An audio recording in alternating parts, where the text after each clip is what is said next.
지난번에 이어서 오늘도 비아디 국내 출시 관련 얘기를 해볼까 합니다. 일단 기사가 하나 나왔는데 그대로 인용해보면 이렇습니다. 현대차와 기아도 비아디의 움직임을 주의 깊게 살피는 것으로 파악된다. 즉 현대차와 기아도 비아디의 국내 출시를 예의주시한다는 소리인 거죠. 지난번 영상에서 잠깐 언급하고 지나갔던 부분이기도 합니다. 여러가지 루트로 확인해보니 현대차 쪽에선 이미 출시설이 나오던 예전부터 견제 준비를 하고 있었다는 거였는데 이게 좀 의아하게 느껴지는 분들도 계실 겁니다. 아무리 비아디 전기차 판매량이 1등이라 해도 현대차 그룹은 자동차 시장 전체를 통틀어서 세계 3위인 거잖아요. 그런데 굳이 현대기아차가 비아디를 견제할 필요가 있나 싶은 거죠. 이게 이유가 없는 건 아닙니다. 그래서 오늘은 비아디가 국내 출시를 공식화하면서 현대기아차한테는 어떤 영향을 끼칠지, 그리고 역설적으로 현대기아차가 한국 전기차 시장에서 해결해야 할 과제는 뭔지, 이런 얘기들을 해보려 합니다.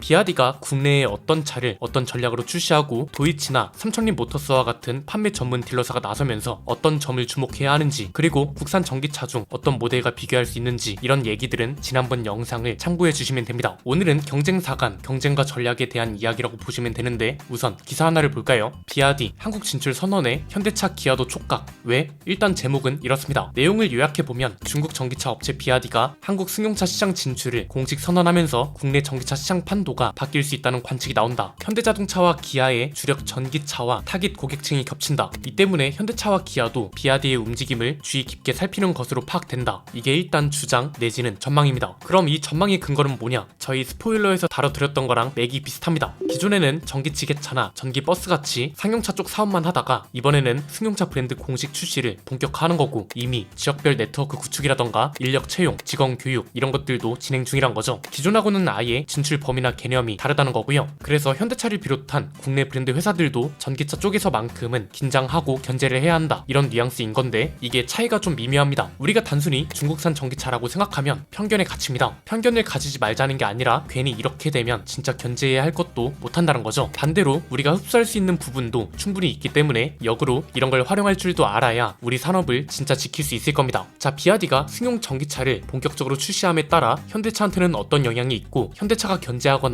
긴장해야 하는 이유 정리해보면 이렇습니다. 크게 세 가지인데요. 우선 첫 번째는 한국 전기차 시장은 애초부터 파이가 작다는 게 중요합니다. 이건 그냥 판매량 순위만 봐도 알 수 있는 거죠. 올해 10월까지 국내 자동차 판매량 순위를 보면 1위부터 10위까지 싹 다 내연기관 차고요. 11위부터 20위까지도 마찬가지입니다. 20위권 밖으로 나가야 25위에 모델 Y가 있고 국내 브랜드 전기차는 30위까지 가야 EV3가 나옵니다. 통계상 아이오닉5가 페이스리프트 모델하고 구형 모델 판매량이 나눠져 있어서 이걸 합쳐보더라도 25위권 내외입니다. 그만큼 한국 시장은 아직 전기차 파이가 적다는 거고, 이렇게 작은 파이를 비아디랑 나눠 먹어야 한다는 거죠. 여기서 중요한 게 단순히 파이만 나눠 먹는 정도면 오히려 나을 수도 있습니다. 그런데 문제는 파이를 나눠 가지면서 동시에 비아디가 점유율을 높여간다면 이건 문제가 될 수 있습니다. 저 나름대로 범위를 설정해 봤는데요. 수요 구축 구간과 수요 안정화 구간이라는 개념으로 생각하면 이해가 쉬우실 겁니다. 자, 단계별로 보면 우선 출시 초기가 수요 구축 단계라고 보시면 됩니다. 열심히 홍보하고 중국 브랜드라는 경계를 허무는 작업을 열심히 하겠죠. 문제는 이 과정에서 개인 소비자 말고 회사 단위 소비자들을 예의주시해야 한다는 게 중요합니다. 수요 구축 단계에선 개인 소비자들이 구매율이 어떤가는 판단하기가 이르다고 봅니다. 애초에 중국 브랜드 선호도가 높지 않고 아직까지는 구매 의향도 그렇게 높지 않은 상태입니다. 그런데 회사 단위 소비자들은 얘기가 다릅니다. 당장 들어오는 게 소형 해치백, 소형 SUV, 얘네가 주력 모델이잖아요. 회사에서 구매를 한다면 가성비를 따집니다. 상품성은 평균 정도면 되는 거고, 가격이 저렴하면 대량으로 구매해서 업무용으로 사용을 한다는 거죠. 이뿐만이 아니죠. 렌터카 사업자들도 마찬가지입니다. 저렴하게 구입한 만큼 이용 금액을 저렴하게 책정하고, 제주도를 비롯해서 관광지 위주, 특히나 전기차를 많이 밀어주는 지역이라면 구매를 대량으로 할 가능성이 많습니다. 이 대목에서 야, 그럼 T4K는 완전 업무용으로만 들어온 차인데 잘 팔렸냐? 아니잖아, 이런 질문을 하실 수도 있습니다. 그런데 지난번에 말씀드린 것처럼 T4K는 지금 비아디가 들어오는 전략하고는 완전히 다릅니다. 이 당시에는 판매 전문 딜러가 붙지도 않았고요. 본격적으로 한국 상륙을 염두에 두고 전시장을 짓거나 서비스 센터를 지은 것도 아니었습니다. 대량 판매보다는 한국 시장 파악이 더 큰 목적이라고 볼 수 있고, 그러니 당연히 판매량이 안 나왔던 거죠. 그런데 이번에는 BMW를 비롯해서 우리나라에서 가장 잘 팔리는 해외 브랜드 차들을 판매하는 전문 딜러사들이 붙는다는 게 가장 크고요. 서비스 센터나 전시장 같은 기본 인프라까지 완전히 구축해서 들어오는 거라 얘기가 완전 다르다는 거죠. 그렇기 때문에 회사 단위 구매자들을 그냥 넘기면 안 된다는 겁니다. 왜냐? 개인 구매자든 회사 구매자든 어쨌든 판매량 통계에 잡히고 이건 렌터카도 포함입니다. 그럼 1차적으로 판매량 대박 났다, 이런 기사가 나올 수 있는 거고 도로에서 자연스럽게 많이 보이게 됩니다. 저는 딱 여기까지가 수요 구축 단계라고 봅니다. 그 다음이 가장 중요한 수요 안정화 단계인데 수요 구축 단계까지만 이뤄지면 그 다음 수요 안정화 단계는 자연스럽게 따라온다는 게 중요합니다. 왜냐면 어떤 브랜드든 도로에서 많이 보이는 게 가장 좋다고 말씀드렸었잖아요. 판매량이 많이 나와서 도로에 많이 보여요. 그럼 굳이 광고를 하지 않아도 운전자들이 차 바꿀 때 됐는데 어떤 차를 살까?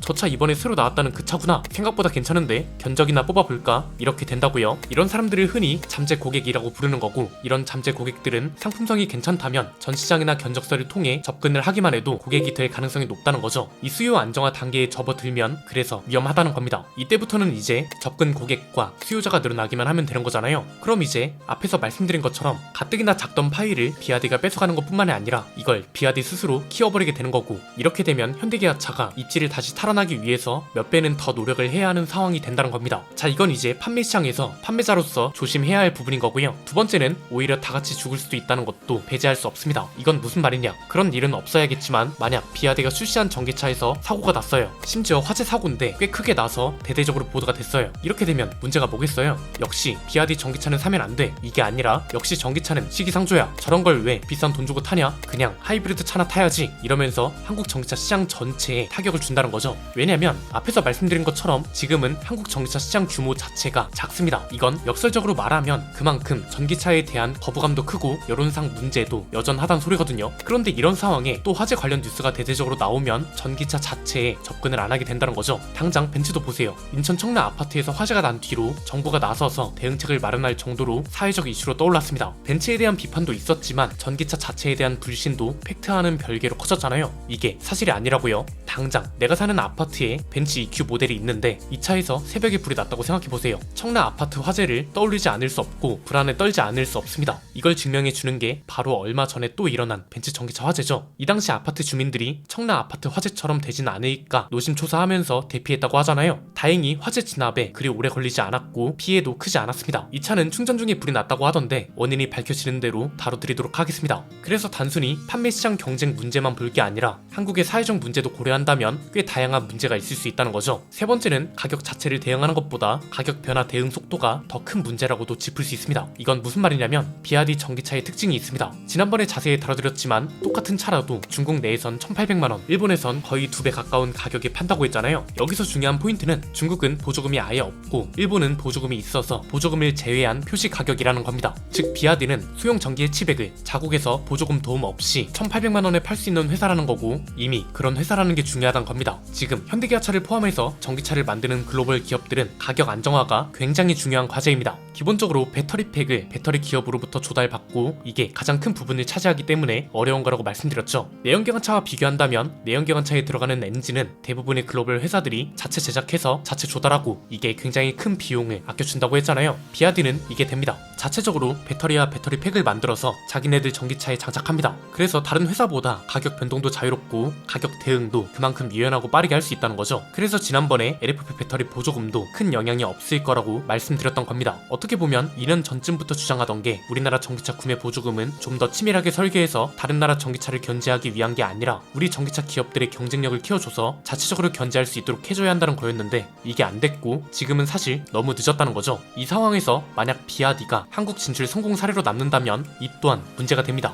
이걸 참고 삼아 샤오미를 비롯한 다른 중국 전기차 회사들도 언제 어떻게 들어올지 모른다는 거죠. 문제는 샤오미 전기차도 출시 초기에 말이 많았잖아요. 근데 얘네의 발전 속도를 봐야 합니다. 비아디도 이 정도는 아니었습니다. 어느 순간 확 컸습니다. 그만큼 빠르게 성장해서 경쟁 가능할 정도로 발전한 다음 한국에 진출을 한다면 이때는 그만큼 또 우리 자동차 기업들이 점유율을 뺏어가게 되는 거죠. 이거랑 더불어서 한국을 생산 거점으로 삼는 걸 넘어서 미국이나 유럽으로 진출할 수 있는 우회로로 쓸 수도 있다는 게 있습니다. 이것도 꽤 오래 전부터 지적했던 문제인데 실제로 지리 자동차 싱유의 LE 원판인 르노크랑 콜레오스는 부산에서 생산해서 해외 수출도 하고요. 역시나 지리차가 지분을 가지고 있는 폴스타도 부산 공장에서 생산합니다. 이미 르노 부산 공장에 지리 자동차의 영향력이 개입하고 있다는 거죠. 비아디도 이걸 생각한다면 단순 판매 시장만 공략하는 게 아니라 공장을 지어서 해외 수출 거점으로 삼을 수 있는 것도 배제할 수 없는 거고요. KGM도 비슷한 우려를 할 수밖에 없습니다. 말 나온 김에 최근에 이런 기사가 나왔죠. KGM이 중국 체리 자동차에 지분 10%를 매각하는 걸 검토 중이라는 기사인데요. 미국하고 유럽 연합 우회 진출을 도우려고 하는 거 아니냐는 지적이 있더라고요. 실제로 이 언론사에서는 어떻게 말을 하냐? 업계 안팎에서는 체리차가 미국과 유럽의 관세 폭탄을 피하기 위해 KGM의 지분을 활용 신분 세탁을 꾀하는 것 아니냐는 관측이 제기된다. 취재를 종합하면 중국 완성차 업계 사정에 밝은 익명의 정보통은 최근 KGM이 지분 약 10% 수준을 체리차에 넘기는 방안을 면밀히 검토 중이라며 양사 실무진이 구체적 논의를 마쳤고 조만간 실행이 이뤄질 가능성이 적지 않다고 말했다. 이거 사실이라면 꽤 심각하게 다룰 만한 문제인데 KGM의 굉장히 여러가지 루트로 확인해보니 사실이 아닌 것으로 확인됐습니다. 회사 내에선 그 어떠한 논의도 없고 계획도 없다고 합니다. 애초에 이 기사도 보면 이뤄질 가능성이 적지 않다고 말하잖아요. 그래서 이전에 기사가 뜬 것처럼 협업을 하는 건 맞지만 지분 매각과 관련해서는 전혀 사실이 아니라는 걸 확인했습니다. 다만 우려는 할 수 있죠. 당장 르노처럼 협업을 하거나 지분 관계에 접어드는 순간 생산 과정에 개입할 수 있는 건 당연하니까요. 그래서 현대차그룹이 막 당장 흔들리거나 그러진 않겠지만 머리가 아플 수밖에 없을 겁니다. 신경 쓸 게 너무 많잖아요. 미국은 트럼프 당선 이후로 내연기관차 규제가 완화될 거란 소리가 나오고 그에 따라 전기차 시장이 위기란 소리까지 나옵니다. 유럽도 어디로 튈지 모르죠. 무조건 전기차가 답이라고 하더니 유럽 자동차 기업들이 전기차 시장에서 부진하고 지난 6월 선거 이후로 보수 우파 쪽에서 의석수를 많이 가져가면서 한순간 전기차 전환 시기를 늦춰야 한다는 주장이 빗발치고 있습니다. 이걸 가지고 6월 기사를 왜 재탕하냐고 하는 분들도 계시던데 그 이후에 10월에는 현대차가 아반떼와 투싼 풀체인지 모델을 출시할 거라는 소식이 나왔고 그 이유가 유럽연합의 계획 수정 때문이라는 소식도 나왔습니다. 원래는 유로7을 실행할 계획이었지만 유로6 수준으로 기준을 유지할 거란 거였고요. 이 소리는 결국은 내연기관차 시장 수명이 연장될 거라는 관측이 지배적이란 소리고 이미 업계에서는 그렇다고 보고 있다는 거죠. 그런데 그렇다고 해서 전기차 개발을 소홀히 할 수 있나? 이건 또 아니죠. 어떻게 될지 모르는 미래이기도 하고요. 한창 경쟁과 성장이 치열하면서 동시에 테슬라 같은 브랜드들 말고는 부진합니다. 테슬라 다음 현대차인데 지금 이 시기에 이걸 놓친다? 현대차 그룹 입장에서도 전혀 그럴 이유가 없습니다. 그래서 비아드의 국내 출시는 가볍게 볼 문제가 아니란 거죠. 중국 내수 판매뿐 아니라 해외 판매량도 상당한 거대 기업이기 때문에 한국 시장 판도를 어떻게 흔들지 주목됩니다. 조만간 본격적으로 소식이 쏟아져 나올 거라서 어떻게 될지 지켜봐야 할 것 같네요. 오늘 내용은 여기까지입니다. 내용이 유익하셨다면 구독과 좋아요 알림 설정 부탁드립니다. 지금까지 저는 안피디였습니다. 감사합니다.